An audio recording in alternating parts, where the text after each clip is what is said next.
Okay, let's unpack this. We've all been there, right? You feel like you've learned the grammar, you've memorized stacks of vocabulary, you can actually write a decent sentence. But then you open your mouth to talk to a native speaker, and somehow, well, you just don't sound natural. Maybe even a bit robotic. Yeah, that's a really common hurdle. And it's because, real conversational fluency, it isn't always about knowing the most complex sentence structures. Often it's about truly mastering a small set of really useful everyday phrases. They seem simple, maybe deceptively so, but they carry enormous weight depending on the situation. Right. What's fascinating here is that learners often have great comprehension. They understand perfectly well, but they stumble a bit when they need to use that simple functional language. Why? Because they haven't quite grasped the exact scenario where a particular phrase fits naturally. So that's our mission for this deep dive. We're going into 4 expressions like that.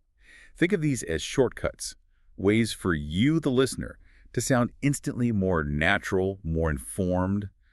We got these straight from expert English teachers, people who see exactly where that gap is, between textbook English and how people actually talk. We're going to pull apart the situations, the hidden grammar behind these phrases. Exactly. We want to transform these from just words, into tools you can actually use. It's not enough to know the dictionary definition. We need to know how they're used to show politeness, maybe to talk about whether something's enough or frequency or giving advice.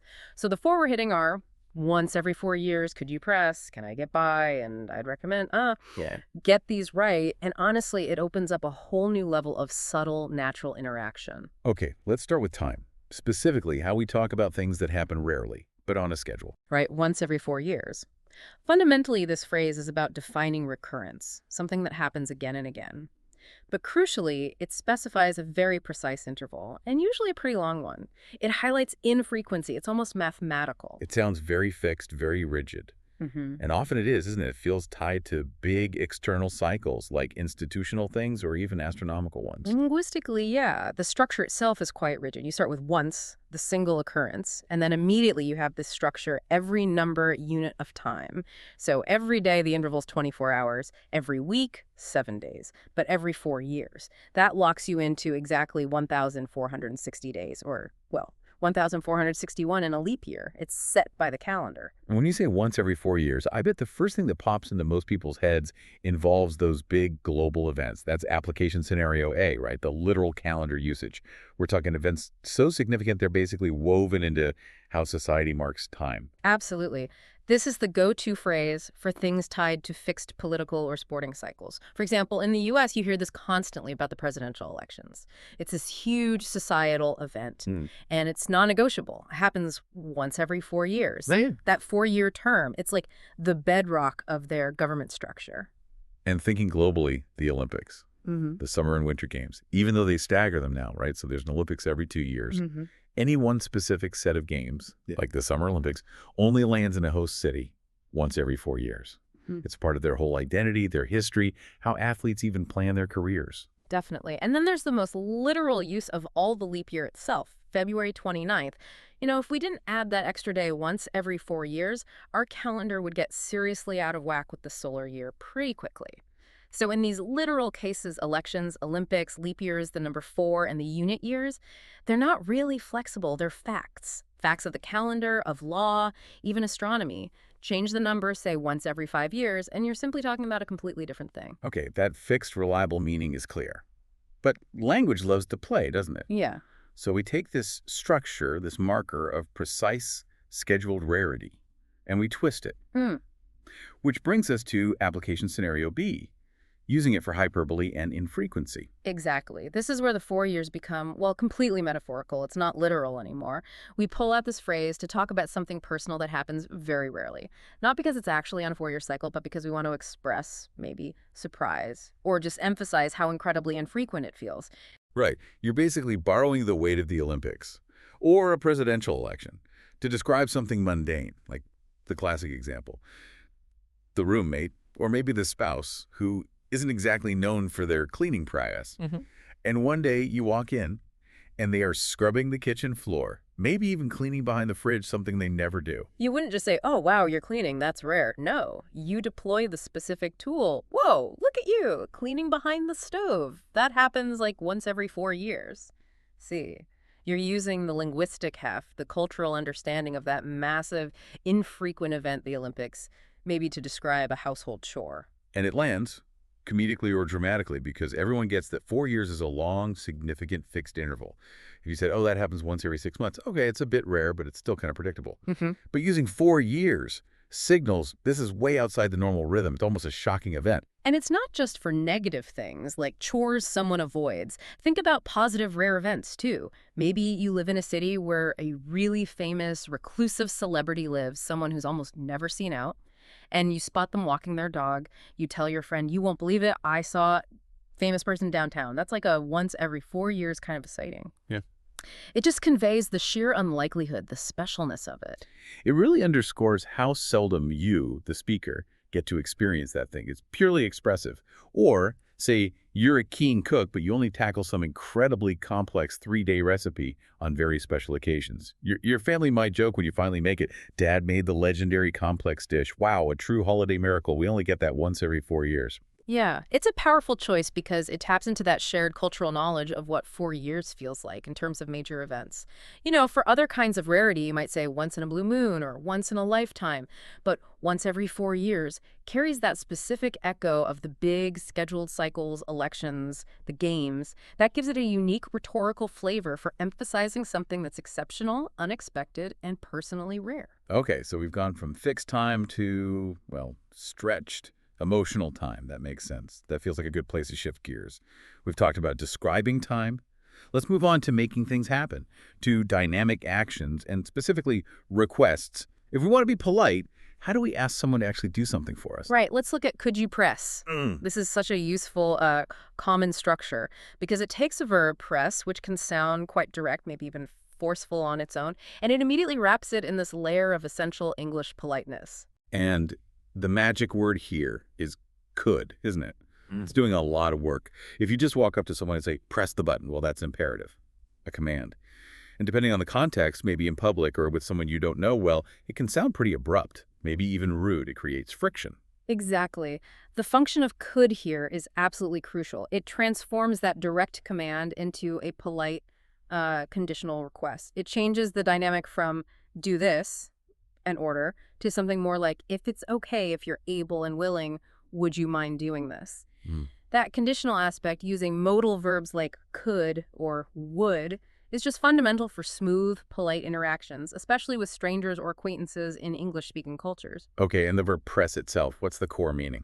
Well, at its heart, press usually implies applying some kind of continuous physical force, often to make something activate. Right, which leads us straight into application scenario A, the literal, everyday activation, buttons and technology. This is probably where you hear it most often. Think about shared spaces, elevators, machines. The classic elevator scenario. My hands are full groceries, coffee, maybe a kid's backpack. I can't reach the button for my floor. I turn to the person standing near the panel. I wouldn't usually say push 9. You could say, can you press 9, and people would understand, but could you press 9? Or could you press 9 for me, please, is generally considered, well, a bit more polite. Remember, can often implies ability. Are you physically able to press it? Whereas could leans more towards willingness and politeness. Would you be willing to press it? In that elevator context, could just makes the request quick, efficient, and clearly courteous. And you see that efficiency everywhere, don't you? Like at the self-checkout in the supermarket. Maybe the final confirmation button is just out of your reach or the person next to you is closer. You might say, excuse me, could you just press finish and pay for me? Short, polite, gets the job done. We even use it in digital contexts sometimes, maybe a bit less formally. Like if we're screen sharing on a work call and I need you to do something specific on your end, I might say, okay, before we move on, could you just press save? Or could you press Alt plus Tab to switch windows? It's precise, it's polite, and it directs a single physical action, even if it's just a keyboard action. Okay, that's the straightforward use. Buttons, activation. But now it gets interesting. Application scenario B, the specific context of garments and ironing. Here's where knowing this phrase really signals a deeper understanding, right? Ah, yes. Here's where it gets really interesting, as you say. This is often a real aha moment for learners. The meaning of press still involves applying pressure, often with heat or steam.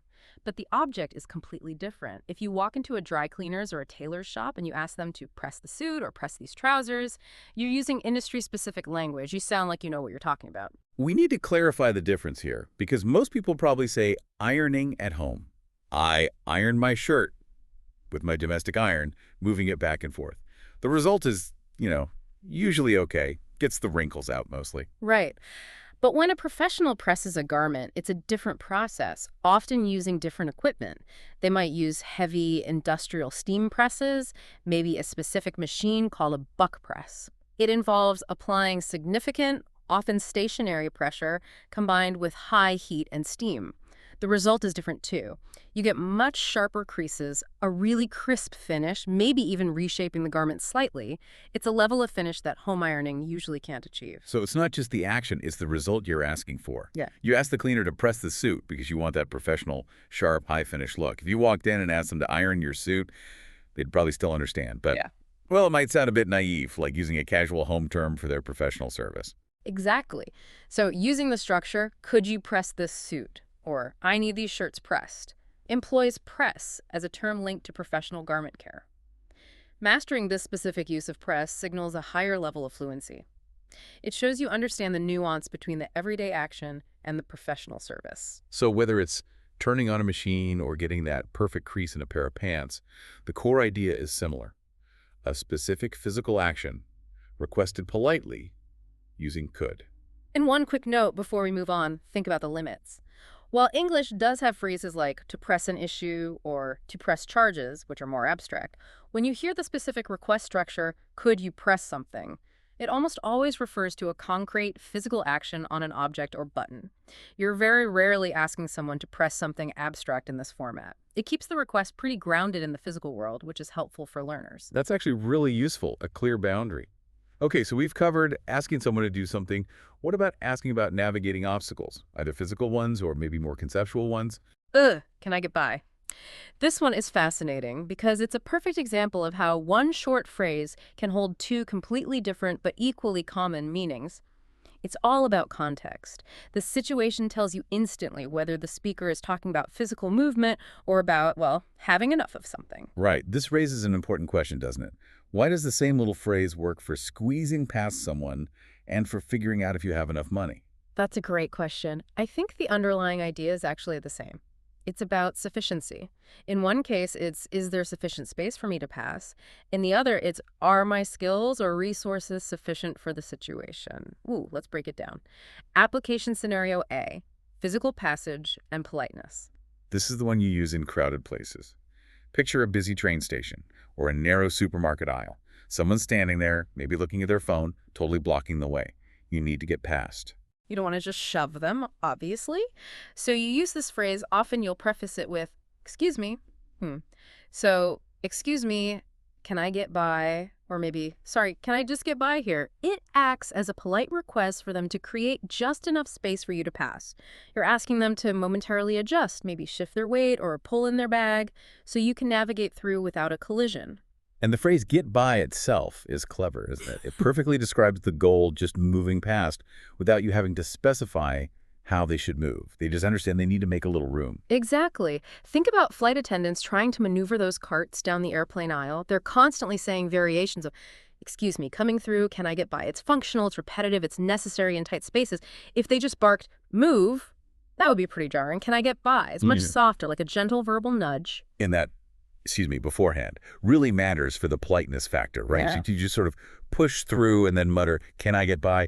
Well, the damage might already be done. The pairing is key. Absolutely. Politeness first. Now, let's flip the switch completely. Application scenario B, minimum sufficiency and survival. Here, the space we're talking about isn't physical, it's conceptual. It's about competence or resources or ability. Let's take competence first.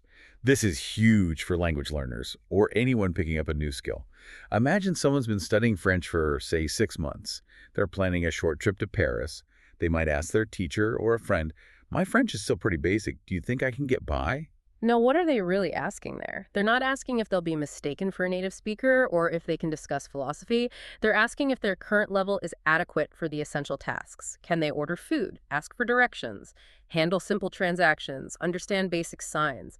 Getting by, in this sense, means meeting the minimum necessary requirements to function without major problems. It's about practical survival in that environment. It sets a realistic bar, doesn't it? Hmm. Success isn't fluency, it's just managing. Precisely. And we use the exact same idea when talking about resources, especially money. Think about someone trying to budget. Maybe a student looking at their finances for the month, or a family trying to make ends meet. You might hear, okay, we've only got 200 pounds left until payday. Can we get by? And here, getting by means, well, it means surviving financially without going into debt or facing real hardship. But it definitely doesn't imply having money for luxuries. It suggests things are tight. You're hoping the current amount is just enough to bridge the gap. Minimal sufficiency again. You could even apply it to technology. Maybe someone has an old, slow computer. They might ask a tech-savvy friend, look, this laptop is ancient. Can I still get by using it for basic emails and web browsing, or is it just going to frustrate me? Hmm. Again, it's not about optimal performance. It's about whether it meets the bare minimum requirements for the intended task. Is it sufficient? So what does this all mean? It's incredible, really, how this one little phrase, can I get by, shifts so dramatically. From physically squeezing past someone to assessing if your language skills are good enough for a trip. It really hammers home how crucial context is in English. The core idea seems to be about negotiating sufficiency, enough space, enough skill, enough money. Mastering both meanings and knowing when each applies is key. Okay, our final phrase takes us into giving advice, making suggestions, maybe endorsing something. It's I'd recommend. And the real linguistic subtlety here, it's hidden in that little contraction, I'd. Which stands for I would. Okay, so why is that would so important? Why not just be direct and say I recommend? Wouldn't that sound stronger, more confident? But that's exactly the point. Sometimes stronger isn't actually better, especially when giving advice. Saying I recommend directly is strong. It can sound quite authoritative, almost like an instruction. Think about a doctor saying, I recommend surgery, or a boss saying, I recommend you finish this report today. It carries a lot of weight, sometimes obligation. Okay, so the would softens it, makes it less like an order. Precisely. Using I would recommend is about diplomacy. It frames the advice as a suggestion, albeit a strong one based on your experience or opinion. It preserves the other person's choice. It kind of implies, well, if I were in your shoes, considering everything, this is the path I would likely take. It feels more collaborative. That makes sense.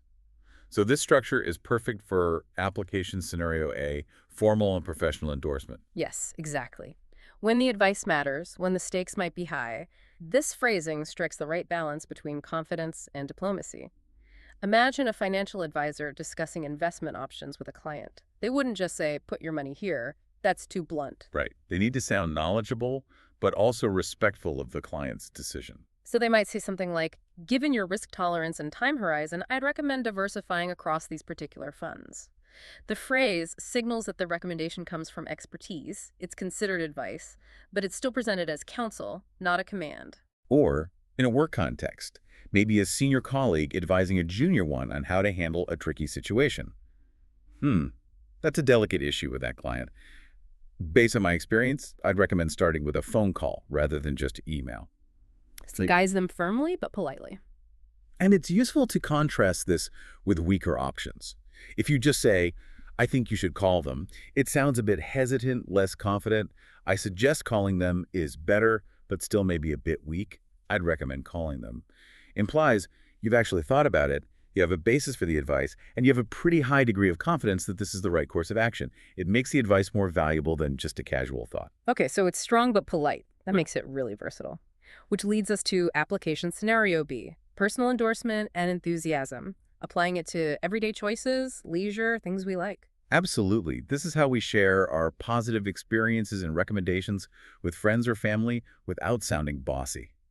You're essentially championing something, a book, a movie, a restaurant, because you really enjoyed it.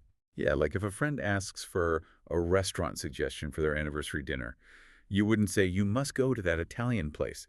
That's a bit much.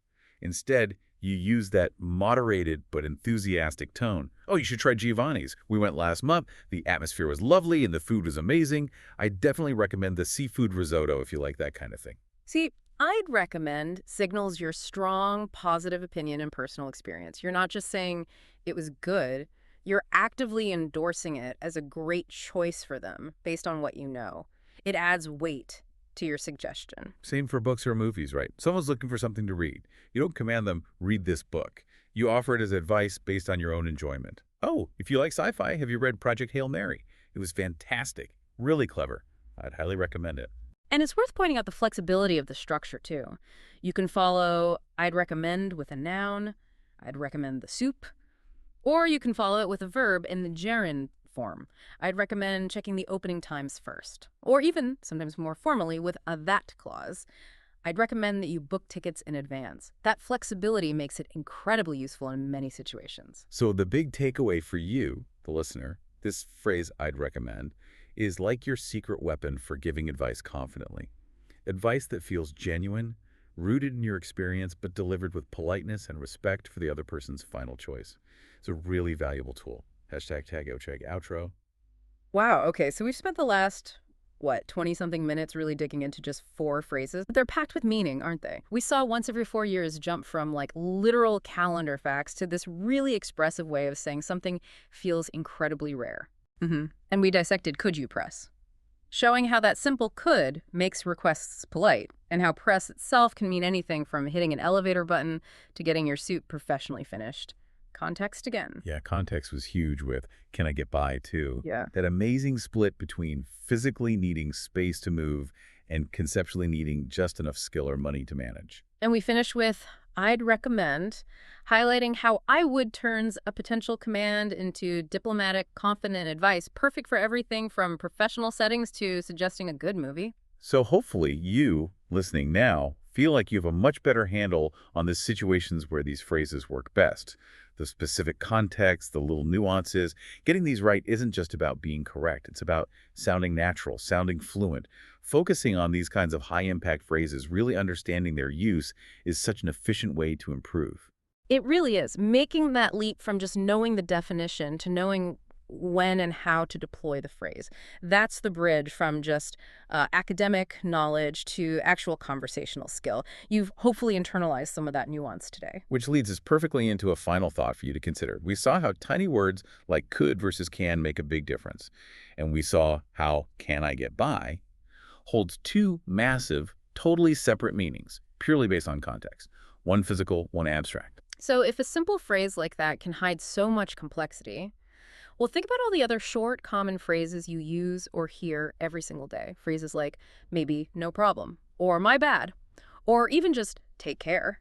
How many of those seemingly obvious little phrases are secretly doing double, triple, maybe even quadruple duty, depending on the situation? Which common phrase are you going to investigate next? To really unpack it and start using it with the depth and precision of a native speaker. Something to think about. Until the next deep dive, keep listening, keep learning, and keep unpacking those phrases.